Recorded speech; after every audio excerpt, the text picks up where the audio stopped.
ఈ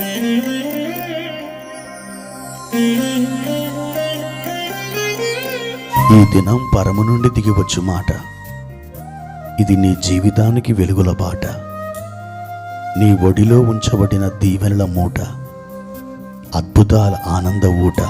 ఫిబ్రవరి 22 సంవత్సరం అంతా మీరు బైబిల్ చదివి ముగించడానికి ఈరోజు మీరు చదవవలసిన లేఖన భాగం ఉదయం సంఖ్యాకాండము 3 మరియు 4 అధ్యాయములు, సాయంత్రం మార్కు సువార్త 3వ అధ్యాయము 20 నుండి 35వ వచనం వరకు. ప్రియమైన దేవుని బిడ్డలారా, మీ అందరికీ ఈ ఉదయకాలం నా ప్రశస్తమైనటువంటి వందనాలు తెలియచేస్తున్నాను. ఎలా ఉన్నారు? బాగున్నారు కదూ?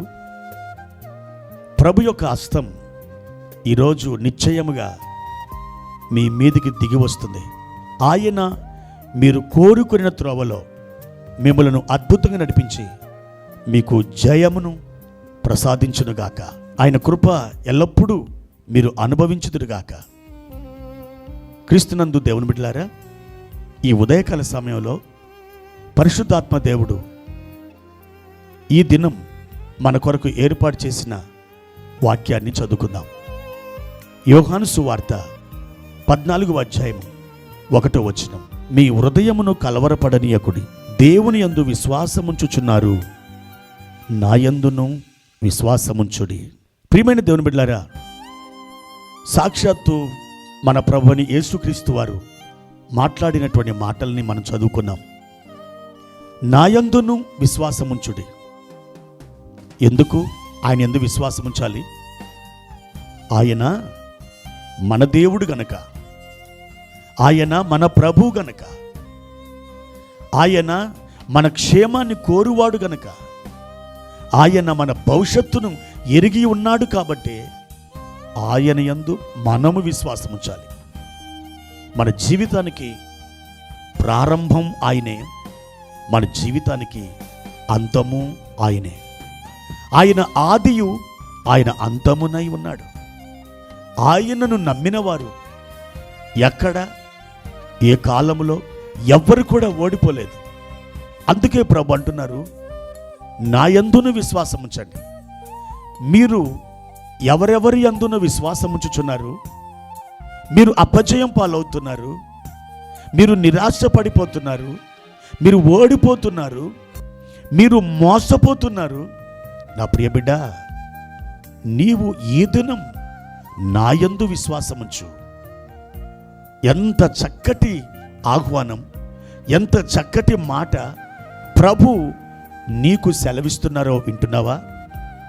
ప్రియ దేవుని బిడ్డ, ఈ ఉదయకాలం ఒక్కసారి ఆయన మీద నీ భారం వెయ్యి, ఆయనను నమ్ము. ఆయన వెనకాల, ఆయన అడుగుజాడలలో నీవు స్తుతిగానాలు చేస్తూ ముందుకు సాగి వెళ్ళు. తప్పకుండా విజయం నిన్ను వరిస్తుంది. చాలా కాలం క్రితం ఒక పుస్తకంలో ఒక కథ చదివాను. R&B డిపార్ట్మెంట్ వారు రోడ్లు విశాలపరుస్తున్నారు. అయితే ఆ రోడ్డు ప్రక్కన పొడవైన చెట్లు, అనేకమైన చెట్లు నాటబడి ఉన్నాయి.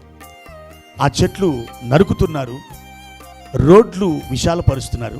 అయితే ఒక చెట్టును మాత్రం వారు నరికివేయకుండా దాన్ని వదిలేసి ముందున్నటువంటి కొన్ని గుంపు గల చెట్లని నరకడానికి వెళ్ళారు. ఈ చెట్టుని నరకకుండా ఎందుకు వెళ్ళారో ఎవరికి అర్థం కాలేదు. ప్రియమైన దేవుని బిడ్డలారా, ముందున్నటువంటి ఆ చెట్లను నరికివేసి ఒక వారం 10 రోజులకి ఈ చెట్టు నరకడానికి వచ్చారు. అప్పుడు ఆ చెట్టు నరికిన తర్వాత ఆ చెట్టు మీద ఒక పక్షి గూడు ఉంది, కానీ అందులో నుండి పిల్లలు ఎప్పుడో ఎగిరిపోయినాయి. ఆ గూటిలో ఈ పక్షి ఆ పుల్ల ఈ పుల్ల, ఆ చెత్త ఈ చెత్త ఏరి ఒక గూడు కట్టింది. ఆ గూటిలో ఒక పేపర్ ఉంది. ఆ పేపరు ఒక సండే స్కూల్ పుస్తకం. అది ఆ పుస్తకంలో ఆ పేపర్ని ఎవరు చించి బయట పారవేశారో తెలియదు. ఆ తల్లి పక్షి ఆ పేపర్ని తీసుకుని వచ్చి ఆ గూటిలో దాన్ని చక్కగా దాన్ని పొట్ట కింద అలా గూటిలో మెత్తగా ఉండినట్లు అది వేసుకున్నది. ప్రియ దేవుని బిడ్డలారా, ఆ పేపర్ బయటకు వచ్చింది. ఆ పేపర్ను చూస్తే ఏముందో తెలుసా? మేము దేవునిని విశ్వసిస్తున్నాము అని రాయబడింది. ఎంత అద్భుతం! వాస్తవానికి ఈ డిపార్ట్మెంట్ వారు ఆ చెట్టుని ఎప్పుడో నరికివేసేవారు. వాళ్ళు అలా ఎందుకు వదిలేసి వెళ్ళిపోయారో తెలియదు. ముందున్నటువంటి ఆ చెట్లను నరికి తిరిగి వచ్చేసరికి కొన్ని రోజుల కాల వ్యవధి పట్టింది. అప్పటికే ఈ తల్లి పక్షి పిల్లలు చేసింది. ఆ పిల్లల్ని తీసుకుని వెళ్ళిపోయింది. కేవలం గూడు మాత్రమే మిగిలింది. దేవుణ్ణి విశ్వసించినటువంటి వారు, నా ప్రియమైనటువంటి వాళ్ళరా, అవి పక్షులు కానీ పశువులు కానీ ఏవి కూడా దేవుని నుండి క్షేమాన్ని పొందకుండా ఉండలేవు, కాపుదల పొందకుండా ఉండలేవు. మీరు అనేక పక్షుల కంటే శ్రేష్ఠులు కారా అని ప్రభువైన యేసుక్రీస్తు వారు అన్నారు. అవును, ఇది కాకతాళీయంగా జరిగి ఉండొచ్చు అని మీరు అనుకుంటున్నారు, కానీ కాదు.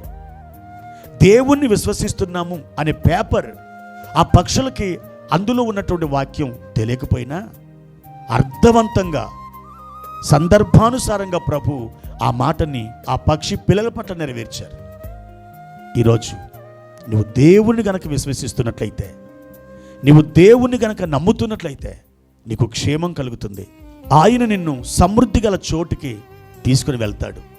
నీకు అద్భుతమైన కృపనిచ్చి నిన్ను సంతోషింపజేస్తారు. దేవుడు అట్టి కృప నీకు దయచేయునుగాక. ప్రార్థన. ప్రేమ కలిగిన తండ్రి, మహిమగల ప్రభువా, నీ కొందనాలు. ఈ ఉదయకాల సమయంలో మీరు తేటగా, సూటిగా, స్పష్టంగా మాతో మాట్లాడినందుకై వందనాలు. మా నాయన, మీ వాక్యం మమ్మలను ఆదరించునుగాక. మేము మీ యందు విశ్వసిస్తున్నాం. మా విశ్వాసాన్ని దాటి నువ్వు ఎంత మాత్రం వెళ్ళవు. మా నాయన, మా ప్రియులందరినీ కనికరించు. వారు మిమ్మల్ని విశ్వసిస్తుండగా, తమ భారములను మీపై మోపుచుండగా వారికి సహాయము చేయమని, కృపతో నింపుమని యేసుక్రీస్తు నామములో అడిగి వేడుకుంటున్నాము తండ్రి. ఆమెన్.